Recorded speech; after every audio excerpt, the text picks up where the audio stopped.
So, this begins economics, and everyone's gotten their book. Turn in your government book if you haven't already, 'cause that's one of the first grades in this module. And for the bell ringer, I asked the question, what is economics? And we got a variety of answers. And often the most common one is that it has something to do with money or stocks or anything like that.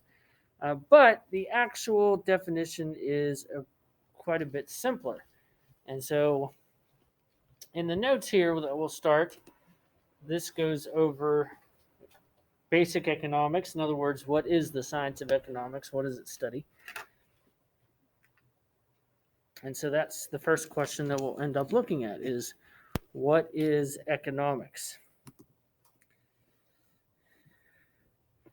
And just pause here briefly to mention the first reading, of course, that goes with the textbooks. All the assignments will not be due once again, including the notes, until April the 9th.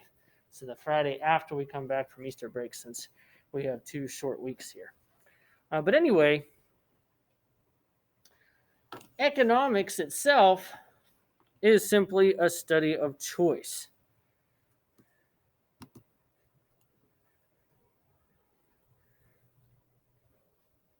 And that's what we'll be looking at here in the first day of the notes.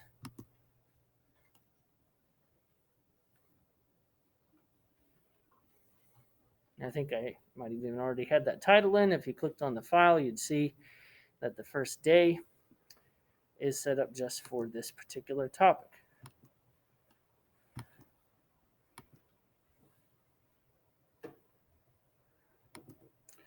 And so, when we look at choices, we only have so many options or trade-offs that we have, alternatives that we can choose from in any situation. We can't have every possible outcome. So whenever we make a choice, we have to give things up. All of our individual decisions involve choices and costs. And when we talk about costs in economics, it isn't just how much you pay for something financially. It is what you give up. And of course, all of our resources, especially time, is finite. So we have a limited amount of resources. And so we have to choose. We have to give things up whenever we make that decision. And that's what the cost is. So we have many needs and seemingly unlimited wants. But of course, we can't have everything at the same time. And of course, some are more significant choices than others. Necessities or needs are things that we need in order to survive. And so those often are going to take up most of our time and attention, especially if things aren't plentiful or running as smoothly as possible. Wants, though, are luxuries, things that we don't necessarily need to survive. Now, in elementary school, we learned that necessities are food, water, shelter, for instance. But you can make an argument that you can include other things with necessities. Someone who lives in an isolated rural area has to have a car to get to their job, for instance. So there are other things that we might not have thought of in elementary school as being a necessity, but it might be, of course, necessary in order to get those basic staples. He needs the car to get to his job in order to pay for food, water, and shelter. But resources are scarce. Everything is scarce because there's a limited amounts of them. Some things are more scarce than others.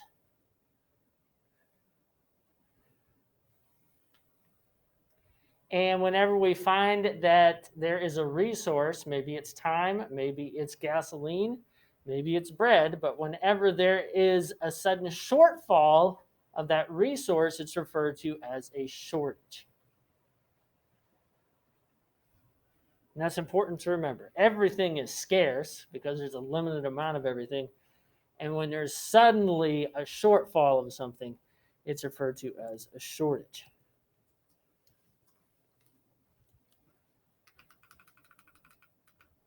And so we have decisions to make.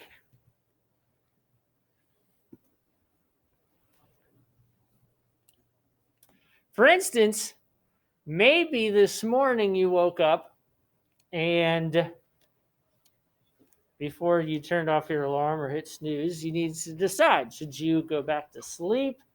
Should you get up to maybe you have a test in another class to study for? Or should you get up early and eat breakfast?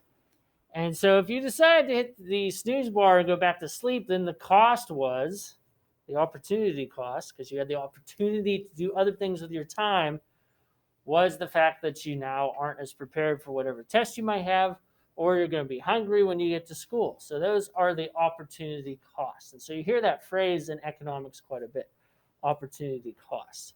And so all these things are trade-offs with each other. All of them are alternatives that we could have whenever we make a decision. So economists can also study something as small as individual decision making. But of course, they often, and where we see economics referred to in the news, is happening at the national level.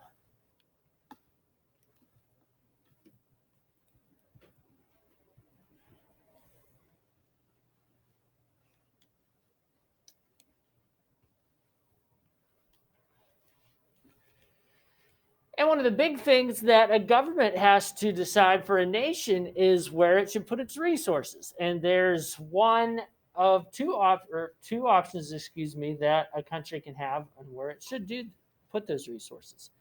And one is domestically, which is often referred to by economists as butter, because that used to be a common staple and everyone's table would be butter. And so domestic spending, often referred to butter, means are you spending on the people directly in a country, on jobs and building incomes and wages and safety nets for people that are involved in disasters or have bankruptcies. And then the other option is for them to choose what economists refer to as guns, national security, having a big military, having a nuclear arsenal. And so economists often refer to this decision as guns or butter. And if a country puts all of its resources into butter, 100% of our tax revenue and our borrowing, then obviously we can't spend anything on the guns part, on national security. And so the cost in devoting everything to butter would be nothing spent on the guns part, and vice versa. And so presidents over time have had to make a number of decisions based on guns and butter.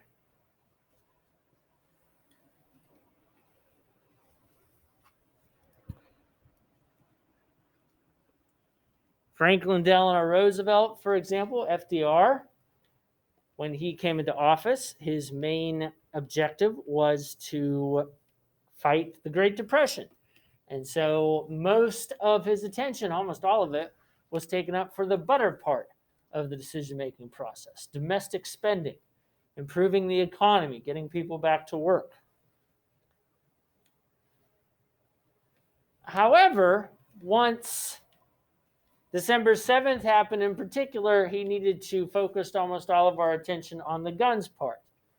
And so quite a few of the New Deal programs, not all of them, Social Security, for instance, is still around, but a lot of them could be shuttered. Now, that wasn't a difficult decision to make because with the country at war, most people were employed or in the military, and so we didn't necessarily need a lot of those programs anymore either. Yes? Are we talking about December 7th of 1941? Yeah. Yes.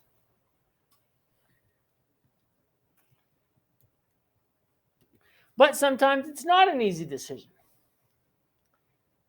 The next president I'll mention will be Lyndon Baines Johnson.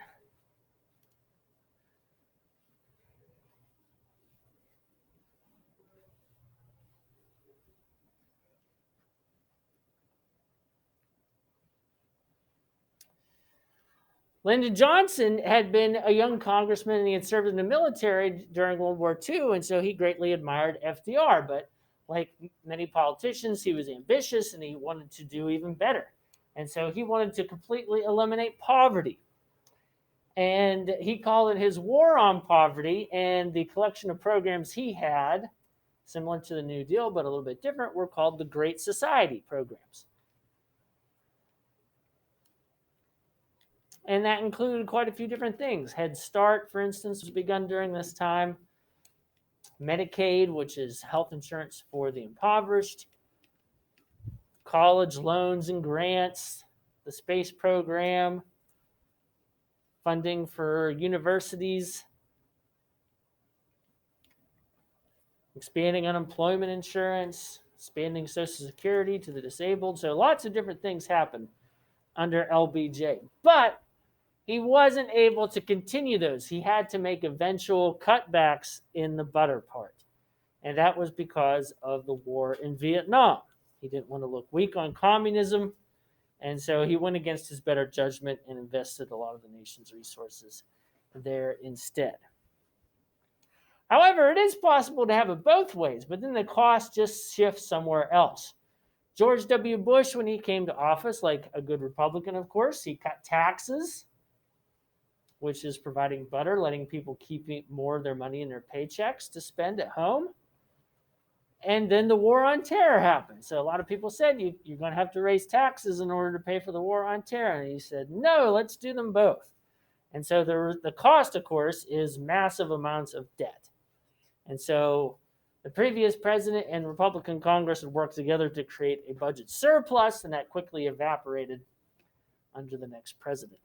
Because if you're going to do both, it's going to cost somewhere. How many trillion debt? Over 20 trillion. But that's a number that isn't as important as the percentage of our gross domestic product, and that we're actually not as bad as in debt as we were during World War II, if you take that into consideration. Well, so that's all the notes that we'll have for today. So you go ahead and save that file, and we'll keep using that file for the remainder of the week. For the rest of the period, you can, of course, work on the Government 1 or Economics 1 reading.